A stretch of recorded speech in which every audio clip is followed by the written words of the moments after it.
Hi, my name is Joan Renquet. I'm an animal communicator, author, and founder of Communication with All Life University. So this little series is all about being a better communicator in your household, but it's not necessarily about animal communication in the way that I do it. It's about having some really simple tools. So the first tip in this series, this 10-tip series, is say what you mean and mean what you say.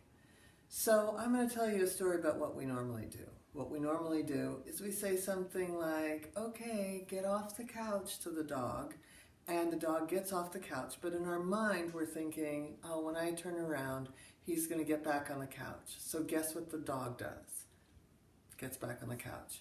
Because we're not sending clear messages. Recently there was a study done, and I think it was done in Denmark, and what they discovered was that dogs really do know what we are saying.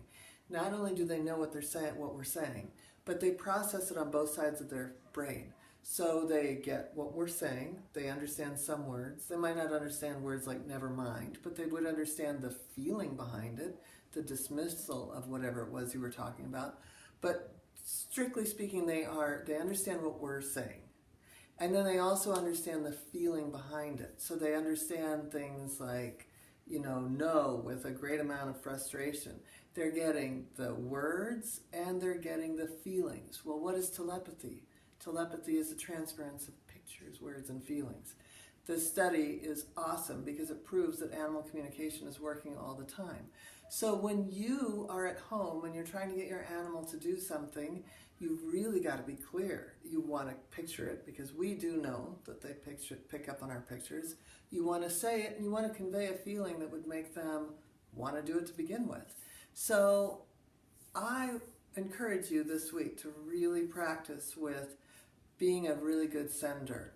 I have a telepathic game that people come and play in my classes, in my animal communication classes. And in that game, one person is a sender and one person is a receiver.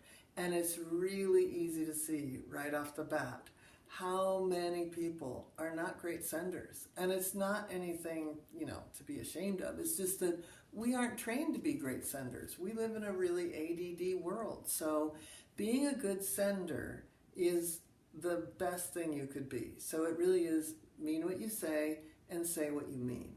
And that way, eventually, you may in fact become a great receiver also. Thank you.